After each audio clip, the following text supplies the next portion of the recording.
Do livro Agenda Cristã, de Chico Xavier, pelo espírito de André Luiz, Medicação Preventiva. Pense muito antes da discussão. O discutidor, por vezes, não passa de estorvado. Use a coragem sem abuso. O corajoso, em muitas ocasiões, é simples imprudente. Observe os seus métodos de cultivar a verdade. Muitas pessoas que se presumem verdadeiramente são veículos de perturbação e desânimo. Proceda com inteligência em todas as situações. Não se esqueça, porém, de que muitos homens inteligentes são meros velhacos. Seja forte na luta de cada dia. Não ouvide, contudo, que muitos companheiros valentes são suicidas inconscientes. Estime a eficiência. No entanto, a pretexto de rapidez, não adote a precipitação. Não enfrente perigos sem recursos para anulá-los. O que consignamos por desassombro, muitas vezes é loucura. Guarde valor em suas atitudes. Recorde, entretanto, que o valor não consiste em vencer de qualquer modo, mas em conquistar o adversário no trabalho pacífico. Tenha bom ânimo, mas seja comedido em seus empreendimentos. Da audácia ao crime a distância de poucos passos. Atenda à afabilidade e à doçura em seu caminho. Não perca, porém, o seu tempo em conversas inúteis. Tenha um bom dia. Serenidade sempre. Todo homem sábio é sereno. A serenidade é conquista que se consegue a esforço pessoal e passo a passo. Pequenos desafios que são superados. Irritação que se faz controlada. Desajustes emocionais corrigidos. Vontade bem direcionada. Ambição freada. São experiências para a aquisição da serenidade. Um espírito sereno já se encontrou consigo próprio, sabendo o que exatamente deseja da vida. A serenidade harmoniza, exteriorizando-se de forma agradável para os circunstantes. Inspira confiança, acalma e propõe afeição. O homem sereno já venceu grande parte da luta. Que nenhuma agressão exterior te perturbe, levando-te à irritação, ao desequilíbrio. Mantém-te sereno em todas as realizações. A tua paz é moeda arduamente conquistada, que não deves atirar fora por motivos irrelevantes. Os tesouros reais de alto valor são aqueles de ordem íntima, que ninguém toma, jamais se perdem e sempre seguem com a pessoa. Tua serenidade, tua gema preciosa. Diante de quem te enganou, traindo a tua confiança, o teu ideal, ou envolvendo-te em malquerença, mantém-te sereno. O enganador é quem deve estar inquieto e não a sua vítima. Nunca te permitas demonstrar que foste atingido pelo petardo da maldade alheia. No teu círculo familiar ou social, sempre defrontarás com pessoas perturbadas, confusas e agressivas. Não te desgastes com elas, competindo nas faixas de desequilíbrio em que se fixam. Constituem teste a tua paciência e serenidade. Assim, exercita-te com essas situações para mais seguro enfrentares as grandes, os difíceis testemunhos e provações do processo evolutivo, sempre, porém, com serenidade.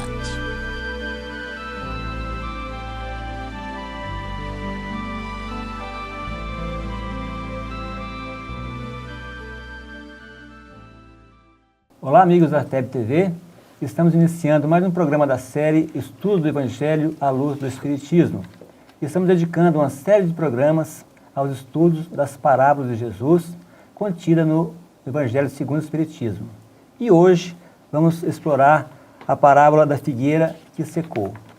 Para isso, Nós estamos aqui hoje com os companheiros, o Marcos Bragato, o Edmar Júnior, o Saulo César e a companheira Ivete. Nós vamos então começar as nossas considerações, começando lendo o texto, né? E vamos pedir ao Edmar que nos faça, por favor, a leitura do texto. A parábola da figueira que secou, ela se encontra no Evangelho, uma das citações em Marcos, capítulo 11, versículos de 12 a 14 e de 20 a 23. E ela foi inserida de forma muito sábia por Allan Kardec no capítulo 19, um capítulo belíssimo intitulado A Fé Transporta Montanhas. Esse capítulo, A Fé Transporta Montanhas, ele nos traz itens como o poder da fé, a fé religiosa, a condição da fé inabalável, a própria parábola da figueira que secou.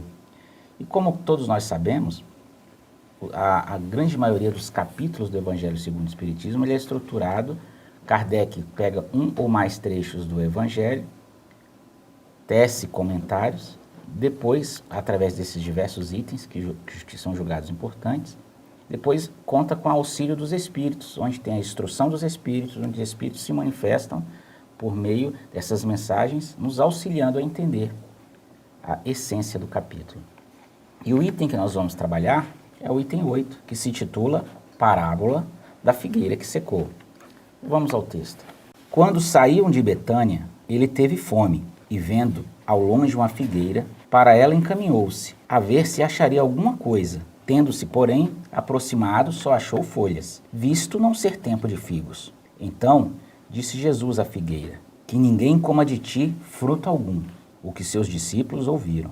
No dia seguinte, ao passarem pela figueira, viram que secara até a raiz. Pedro, lembrando-se do que dissera Jesus, disse, Mestre, olha como secou a figueira que tu amaldiçoaste. Jesus, tomando a palavra, lhe disse, Tende fé em Deus. Digo-vos, em verdade, que aquele que disser a esta montanha, tira-te daí e lança-te ao mar, mas sem hesitar no seu coração crente, ao contrário, firmemente de que tudo que houver dito acontecerá, verá que, com efeito, acontece. Marcos, capítulo 11, versículos 12 a 14 e 20 a 23.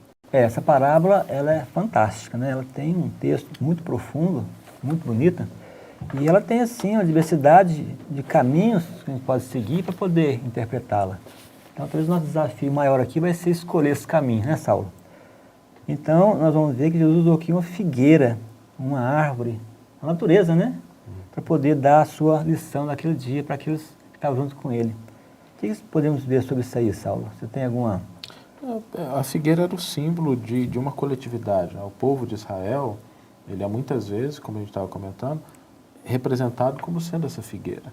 Então, a gente pode entender essa figueira como sendo no duplo aspecto da coletividade, de uma coletividade, e é interessante porque ele fala de uma figueira que já tem folhas, que apesar de não ser tempo de figo, ela já tem algo, que era exatamente a posição que o povo hebreu ocupava naquele momento histórico, que era um povo que já tinha a concepção do Deus único, já tinha uma base de entendimento espiritual mais desenvolvida, e que Jesus se aproxima para ver se tinha algo nela, ou seja, já aparentava, já tinha essas folhas que demonstravam que havia algo dentro dela.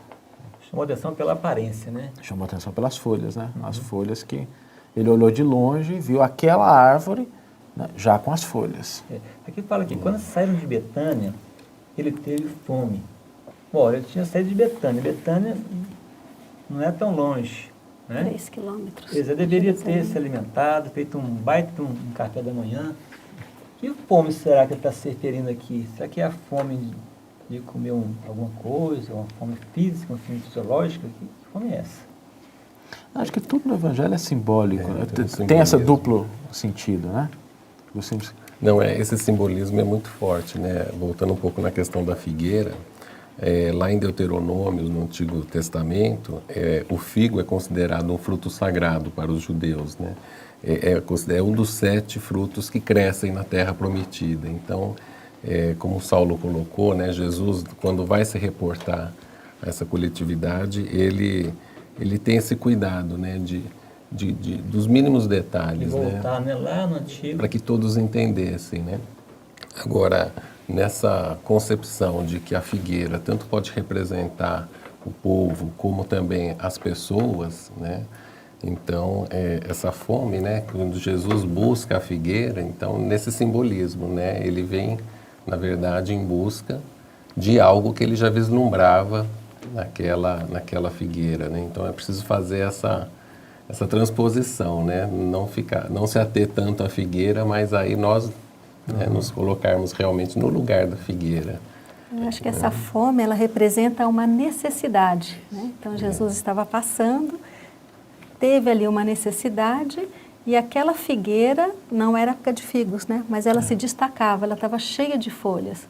Então, já que ela se destacava das demais, ele se aproximou para ver se ela teria algo, né? Para atender aquela necessidade. Para atender. Então, o que chamou a atenção foi o quê? Ela, no meio de todas as outras árvores, estar diferente. Né? Está precoce, né? Está apresentando, está com uma aparência de quem já tinha algo a oferecer. Né? Para quem já sentiu fome, sabe que a fome materializa muito em nós uma vontade. Né? E neste capítulo, ele tem o item a fé humana e a fé divina, ele traz que quando se tem fé, isto é, a vontade de querer. Então estava materializando uma vontade pessoal do Cristo, mostrando que Cristo tinha uma fé e uma vontade de querer. Ele estava buscando algo para satisfazer essa necessidade dele. Então ele está nos materializando cada vez mais um pouco esse entendimento de fé. Essa vontade de querer algo, de acreditar que algum local tem algo que possa suprir a sua vontade, a sua necessidade. Bom, aí nós vamos procurar focar mais nessa questão aí ecológica, né? Porque Jesus era um professor, era um mestre, né? Ele dizia, mestre, sim, eu sou, né? E você imagina você andando num local quase que deserto, né? Um local com muitas figueiras, e de repente você está andando ali com os seus discípulos, pessoas que você quer deixar para eles, que estavam próximos já, inclusive, né? Isso foi uns dias quase já dele, talvez foi numa segunda, numa terça-feira, que antecedeu o dia, né? Da crucificação dele. E ele querendo preparar o pessoal para deixar, o pessoal preparado ali, né? Então ele dá mais uns seus últimos ensinamentos. Então imagina só esse professor tem essa capacidade de ver uma árvore no meio das outras, sacando, vamos correr lá. Com certeza ele sabia que lá não tinha figos, não é verdade? Mas ele foi lá, levou, tá aqui, vamos ver se tem algo. E aí tirou essa grande lição que essa parábola nos traz. Uma parte da passagem que me chama muita atenção é que fala que quando Jesus, teve fome, ele vendo ao longe uma figueira, para ela encaminhou-se. E esse ao longe tem muito significado, porque geralmente aquilo que nós enxergamos à distância, nós não temos a capacidade de observar os detalhes, de fazer diferenciações de características que podem nos diferenciar às vezes, né, de mostrar a realidade dos fatos. E ele vendo ao longe, algo chamou a atenção. E assim ele se encaminhou até a figueira. Porque a figueira já tinha folhas, né? Quando a gente olha o texto, ele diz, vendo ao longe uma figueira com folhas, né? Por que o texto destaca as folhas? Porque isso chamou a atenção, né? Aquela figueira tinha algo que na aparência já chamava a atenção, que a colocava diferenciada, que era, de novo, a posição do povo judeu naquela hora. Algo externo já diferenciava. E que era possível observar ao longe. E era quase que um convite, né? Chamou a atenção. Muito. E o convite da necessidade, né, como o Zé Luiz estava falando. O convite da necessidade que, diante de uma situação, busca algo para satisfazer. E tem um texto aqui que, às vezes, a gente fica assim em dúvida, né? Porque, na verdade, procuraram figo na figueira, mas não era tempo de figo. Qual era a obrigação dela ter figo? E a gente fica em dúvida. O que o Espiritismo nos traz sobre isso? O que nós podemos entender através dos princípios da doutrina espírita sobre esse detalhe? Uma coisa que chama a atenção é até na parábola, porque a hora que a gente lê a narrativa, não parece uma parábola como a gente está acostumado a ver. Não é uma história. O Evangelho até traz, em Lucas, uma parábola da figueira que fala, que Jesus conta. Mas Jesus se aproveita de uma situação concreta para construir um ensino, trazendo algo. E quando ele fala que não era tempo de figo, ele não vai procurar figo maduro. Ele vai procurar algo. Então, quando a gente olha do ponto de vista da doutrina espírita, né, é aquela lembrança. Se eu já tenho alguma coisa, se eu já me coloco numa posição em que eu apareço para a sociedade ou para os meus de alguma forma, como tendo alguma consistência, é natural que a vida vá me perguntar se eu realmente tenho algo. Então, se eu digo, sou espírita, ou se eu digo, sou católico, sou evangélico, professo uma determinada crença, uma coisa é o falar. A outra coisa é o que as pessoas vão encontrar dentro do meu coração quando se aproximarem de mim. É o que Chico Xavier dizia muito bem. Eu espero que as pessoas leiam o Evangelho no meu comportamento, no meu exemplo, naquilo que eu faço. Então, essa aparência que faz com que a vida requisite uma avaliação de que é só da boca para fora? É só o que eu estou dizendo? Ou eu trago algo de concreto? Não precisa estar perfeito, mas já tem pelo menos uma sementinha de algo bom ali. É interessante que é um processo, né? Ou seja, a figueira, ela tem os seus períodos, né? De folhas, de frutos, ou seja, vai chegar um momento em que ela produziria, né, algum fruto, assim como, no caso, alguém que já começa a já compreender, né, e chega o momento dele, então, ostensivamente começar a se expor mais, né, e realmente produzir bons frutos, né. Agora, muitas vezes, né, e a gente vai ver que na parábola é isso que ocorre, Jesus se depara com uma figueira que não ia além das folhas, né? Da aparência. Externa, né? Não estava realmente produzindo algo de útil, algo que alimentasse, né? Aqueles que a procurassem. Né? E aí a pergunta é, o que é que eu estou oferecendo à vida daquilo que eu já aparento ter? Se eu já conheço a realidade da imortalidade da alma, a nossa conduta já não pode ser a mesma. Se eu já falo de comunicabilidade com os espíritos, a minha conduta já não pode ser a mesma. Se eu já tenho uma fé católica, a minha conduta já não é a mesma de alguém que diz que não tem fé nenhuma. É preciso que essa pessoa consiga oferecer algo para a vida, e o momento é quando a necessidade aparece, né? Que é a necessidade da sociedade. Interessantíssimo. Essa observação mostra muito para aqueles que se predispõem a oferecer algum fruto a alguém, ele tem que realmente conhecer a necessidade. Que Cristo foi à figueira atrás de um figo e não da sombra. Porque se fosse da sombra, ela teria folhas para oferecer. Mas Cristo necessitava de alimento, que eles precisavam de algo para a fome. E aquele, no caso, a figueira, que tem a função de te suprir e atender a sua necessidade, ele não tinha aquilo para oferecer. Então, todos aqueles que querem oferecer algo têm que conhecer a necessidade daqueles que são necessitados. Que no caso a figueira somos nós, né? E como Cristo se dirigiu à figueira, ele se dirige a nós nas diversas circunstâncias da vida, né? Quantas vezes a espiritualidade vem até nós também, quantas vezes o necessitado, o nosso próximo vem, e o que nós temos a oferecer? Nós conhecemos diante a do necessidade que dele? a gente já recebeu, diante daquilo que a gente já aparenta possuir, né? Que frutos nós estamos oferecendo para saciar a fome. E também tem um fato importante aqui, que naquela época, quer dizer, nas figueiras, o comum é que primeiro dê o fruto e depois as folhas. Não é verdade? Então, primeiro dá as bebrazinhas, né, que é os frutos pequenininhos, depois que ela vai dar folha. Quer dizer, quando Jesus viu aquela árvore cheia de folhas, quer dizer, tem figos ali. Não é verdade? Então, essa parte também eu acho importante para a gente poder entender o contexto. Por que Jesus foi... Por que tinha muitas folhas e não tinha figo?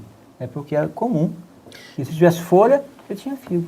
E o Emmanuel, no Fonte Viva, capítulo 137, e também no capítulo 45, ele faz uma analogia do que significa essa folha.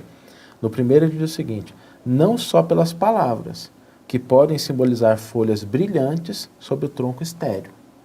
E na outra ele diz: nossas aspirações elevadas são preciosas e necessárias, e representam as folhas vivas e promissoras.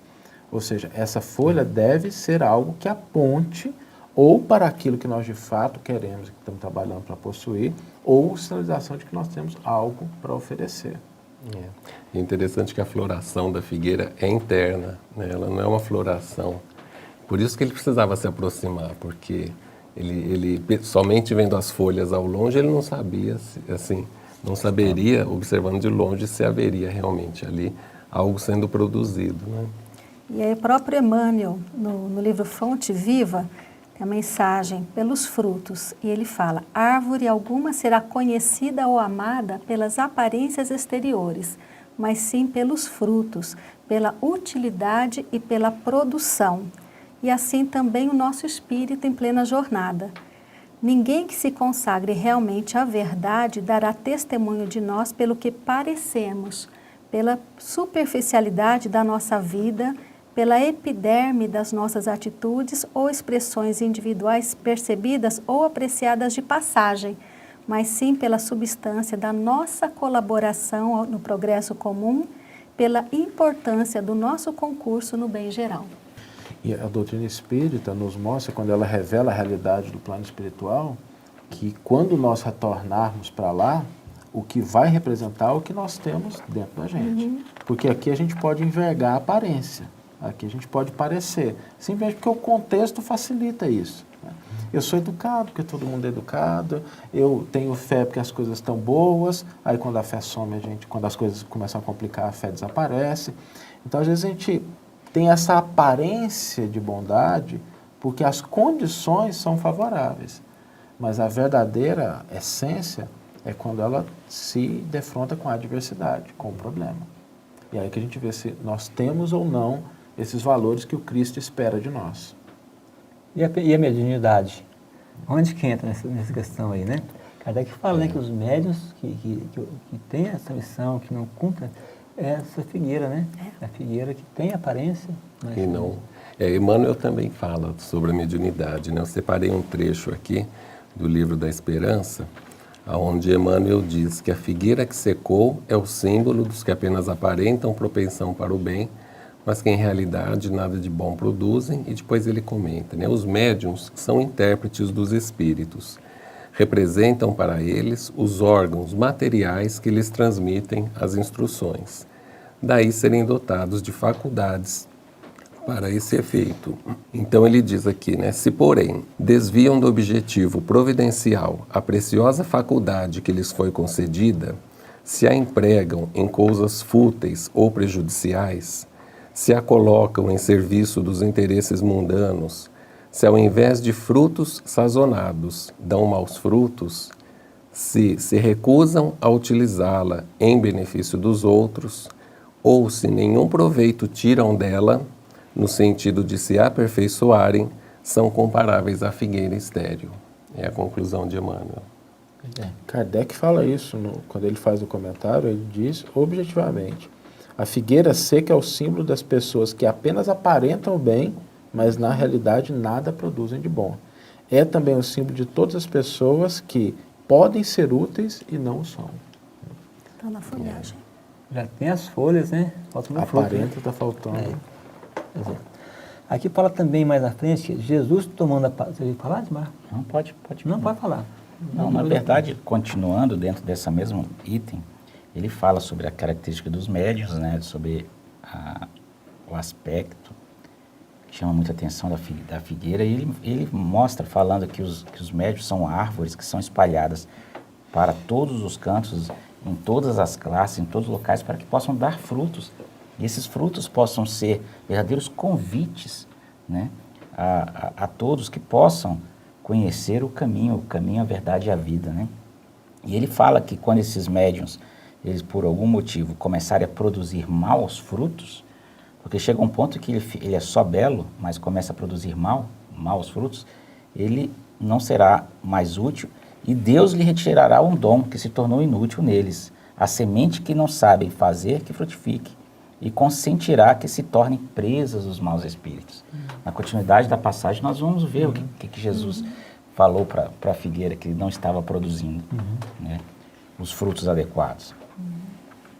Pois é, então o que eu falo antes desse trechinho, está aqui, Pedro lembrando-se de que dissera Jesus, Jesus disse, mestre, olha como secou a figueira que tu amaldiçoastes.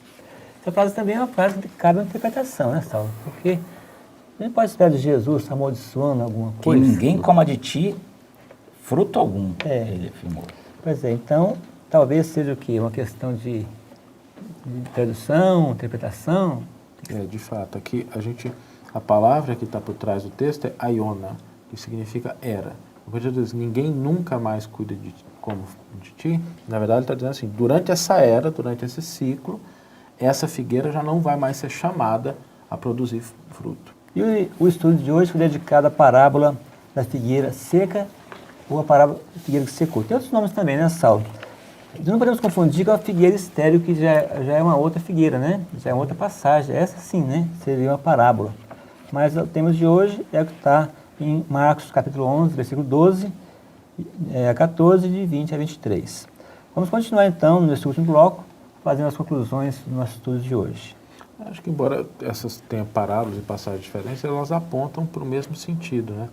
Que é o que eu posso oferecer, o que eu já tenho para oferecer quando Cristo se aproximar de mim. Esse aqui é um ponto que a gente deve refletir, que é a atenção para a qual o texto chama. Mas se eu sou a figueira, quem é esse Cristo? Essa é uma pergunta, né? Que está se aproximando. É que a gente poderia, se Jesus aparecesse na minha frente, eu faria tudo para ele, né? Não deixaria nada, é Jesus. Mas tem uma passagem do Evangelho que Jesus responde essa pergunta, porque ele diz assim, tive fome e me deste de comer. Tive frio e me vestistes. Estive preso e foste me visitar. E as pessoas que ouvem Jesus falando daquele jeito se assustam. Falam, mestre, quando é que você esteve nessa situação? E aí a passagem é um pouco mais longa, mas ele conclui dizendo assim, tudo o que fizerdes a um desses mais pequeninos, é a mim que o fareis. Então a gente pode fazer a interpretação de que quando alguém estende a mão precisando de algo que nós podemos oferecer, nós podemos entender que é o próprio Cristo estendendo a mão, pedindo que a gente já dê aquilo que a gente já aparenta poder ofertar. Ou seja, o Cristo, ele sempre está próximo de nós, né? Nós é que, na nossa cegueira, na nossa condição evolutiva, é que não muitas vezes nos apercebemos, né? Porque quando um irmão desses se aproxima de nós, nós sempre vamos ter a opção da escolha, né?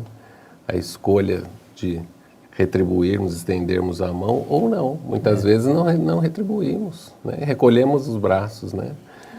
Então nós temos a escolha e aí, conforme as nossas escolhas, é que nós vamos então conseguir perceber melhor a presença do Cristo que sempre está ao nosso lado. Eu achei isso uma reflexão importante porque talvez uma das grandes dificuldades da nossa era seja sentir Deus próximo de nós, sentir a divindade próxima. Mesmo com a figura do Cristo, a gente fez isso. A gente começou a colocá-lo num pedestal tão alto que a gente já não enxerga a presença do Cristo no cotidiano das nossas vidas. E aí a gente não se sente responsável por uma atitude diferente. E o Espiritismo nos mostra que Deus atende as criaturas através das criaturas. É através das nossas relações que nós vamos manifestando essa presença divina que existe em mim para o outro e que eu recebo do outro isso também. Então, todas as vezes que a gente está numa situação concreta, nós estamos ali porque a divindade nos colocou naquela situação e que nós temos a possibilidade de oferecer algo para que aquela situação se torne melhor. Que seriam os frutos da alegria, da paciência, da tolerância, né? Aquele que aparece necessitado de alguma coisa. Lembrar sempre que a semeadura, ela não é obrigatória, né? Agora a colheita é. Então nós temos que ver que nós estamos colhendo o quê? Agora, interessante também é que a folhagem, ela é um estágio, né? Depois da folha vem o fruto. Então, o problema não é ter a folha. O problema é estacionar naquele estágio, não evoluir para o fruto, né? Então, quantas vezes a gente estaciona também no estágio, adiando as oportunidades de realização, de atendimento, né? De oferecer esses frutos que já temos condições de oferecer, né, para as pessoas, para quem está ao nosso lado. Então, é uma reflexão assim, muito profunda, principalmente para nós que já recebemos tanto, né, que temos, né, a responsabilidade em vista do conhecimento que já recebemos. E vamos assumir essa responsabilidade, né? E aí vem toda a ação, né, das leis naturais, das leis divinas, porque o progresso é uma lei natural. Então, o que seria o esperado é que nós, né, cumpríssemos as etapas de folhas, das folhas, dos frutos, mas quando nós, né, aí, valendo-nos do nosso livre-arbítrio, muitas vezes, né, optamos por um outro caminho, que não aquele que seria o natural, então aí nós realmente nos colocamos numa situação de não naturalidade, né, porque o que Deus espera de cada um de nós é que nós realmente caminhemos para frente, né, e não estacionemos. Né. Ela poderia ser também, assim, comparada a uma fé sem obras, né? Porque não adianta você ter fé. A fé tem que ter obras, né? E a cada um segundo Então não elas. adianta você ter só folhas e também depois não oferecer os frutos. O interessante é que nas instruções dos Espíritos, no capítulo 19, no item 11, temos ali a fé, mãe da esperança e da caridade. Ele fala, para ser proveitosa, a fé tem de ser ativa. Não deve entorpecer-se. Mãe de todas as virtudes que conduzem a Deus. Cumpre-lhes velar atentamente pelo desenvolvimento dos filhos que gerou. Na verdade, essa fé, essa vontade de querer foi que, na própria parábola, fez com que Jesus se movesse e fosse até lá para se saciar, né? Então, nós temos que ter por isso que essa parábola está bem dentro do capítulo A Fé Transporta a Montanha. Está materializando esse pensamento, essa vontade de acreditar e ter uma esperança, e mover-se, ativa, e mostra que a caridade as formas mais eficientes, né, de nós. Que fala aqui, né, Gilmar? Digo-vos em verdade que aquele que disser a esta montanha, tira-te daí e lança-te ao mar, mas sem hesitar no coração, crente, ao contrário, firmemente, de que tudo o que houver dito acontecerá, terá com efeito e acontece. Então a gente, às vezes falta, né, a fé, a gente fala tanto que tem fé, mas às vezes nossa fé está indo tão miudinha, né? É uma fé circunstanciada. Né? Talvez o grande mostarda está grande ainda, né? Para a nossa fé. Mas eu queria também colocar a importância que é das pessoas que fazem palestras, né? Esses pastores que fazem os sermões, os padres da igreja, porque o que ele fala ali, ele está levando aquilo ali, né? Para todo o seu público, de modo geral, digamos assim, seus fiéis. E aí, ele está só falando da boca para fora, ou será que ele pratica aquilo de verdade? Essa é uma questão que a gente tem que refletir sobre ela. Né? E essa é interessante pelo local onde o encontro se dá, onde a cena se dá, que é a margem de uma estrada. Ou seja, não é dentro de uma sinagoga, que é a igreja da época. Porque às vezes dentro do centro espírita, dentro da igreja, dentro da comunidade, é muito fácil a gente ter aquela... Não, é ótimo, as pessoas favorece. Mas a grande prova que Jesus nos mostra nessa passagem é na rua, onde a gente está no nosso cotidiano. É ali que, de fato, a gente vai aferir se realmente a gente tem esses valores, ou se não. Se a gente só age bem porque todo mundo está agindo bem. A gente no centro espírita é uma maravilha, abraço para cá, abraço para lá, meu amiguinho, meu irmãozinho, né? Tudo no diminutivo, né? Chega lá fora, um cara sai no trânsito, dá uma fechadinha, igual você fala, fechadinha fraterna, né? O que acontece? Mas eu queria só contar aqui uma pequena história que vocês devem conhecer, porque circula muito no meio espírita, daquele palestrante que ia numa casa e falava bonito, maravilhoso, e tinha um senhor já idoso que sentava-se nas primeiras fileiras. Era um frequentador assíduo desse palestrante. Mas com o tempo, esse palestrante sentiu a falta desse senhor ali e perguntou ao pessoal da casa, não, ele faleceu e tal. E passou pouco tempo, né, como é de comum acontecer, né, ele também veio a falecer. Chegando no mundo espiritual, ele observou que o senhor estava num degrau maior que o dele. E ele então questionou, mas como é que pode eu fazer palestra, ele me ouvir aqui? Pode ir lá, conversa com o velhinho. Ele foi.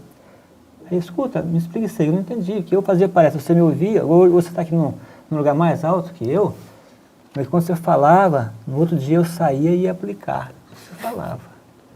Emmanuel tem uma frase muito forte sobre isso, que ele diz assim, é por louvá-lo a Cristo nos templos e menoscabá-lo nas ruas é que temos fracassado 1000 vezes. E é por isso que Paulo também coloca, né, a caridade como a maior das virtudes, porque a caridade pressupõe essa atitude, essa ação, como diz Joana de Ângeles, né, é a ação no bem movida pelo combustível do amor. Então, embora a fé seja importante, a confiança plena no Cristo, em Deus, a esperança que a gente nunca deve perder. Mas se nós não tivermos caridade, nós podemos ter fé, esperança e não sairmos do lugar. Né? E essa montanha? Pode dizer a esta montanha, tira-te daí para ir, lança ao mar. Que montanhas são essas, gente? Você não podia falar um pouquinho sobre essa questão das montanhas? Olha, a montanha mesmo de ferro, montanha de terra, montanha de quê? Tem uma mensagem aqui do Emmanuel no livro Mais Perto, chama-se Alcancemos a Luz. Aí ele fala, montanhas empedradas de revolta e indisciplina inclinam-nos para os despenhadeiros do sofrimento. Montanhas espinhosas de negligência e ociosidade ameaçam-nos com os princípios da negação e da dúvida.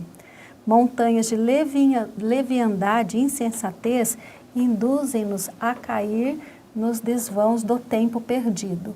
Montanhas de débitos e aflição que formamos com os resíduos dos próprios erros no curso dos milênios incessantes desviam-nos o espírito para a inutilidade e para a morte. Então, essas são as montanhas. Tem algumas montanhas, né? Algumas montanhas. O detalhe que ele pede para fazer isso de uma forma bem específica. Ele fala que é sem hesitar, que é firme, inabalável. Este capítulo, uma das grandes missões desse capítulo é mostrar que a fé, a verdadeira fé, ela é inabalável. E a fé inabalável tem características, né? Porque muitas das vezes eu posso ter algum tipo de fé que é vacilante, né? Hoje eu acredito, eu quero, amanhã, depende da situação, eu não quero mais, eu não acredito mais, né? Só que ela pode encarar, como está aqui dito, no item 7 do capítulo 19. Fé inabalável só é o que pode encarar de frente a razão em todas as épocas da humanidade.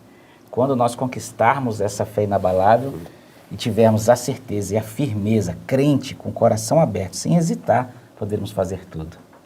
Daremos frutos e não só folhas. Né? Não foi à toa que cada pôs esse texto como epígrafe do Evangelho segundo o Espiritismo, né? A fé inabalável só é aquela que pode encarar a razão face a face em todas as épocas da humanidade. Pessoal, mas o nosso tempo acabou. Nós terminamos mais um programa da série Estudo do Evangelho segundo o Espiritismo. Agradecemos a presença de vocês aqui no estúdio e a você, amigo, que está nos assistindo.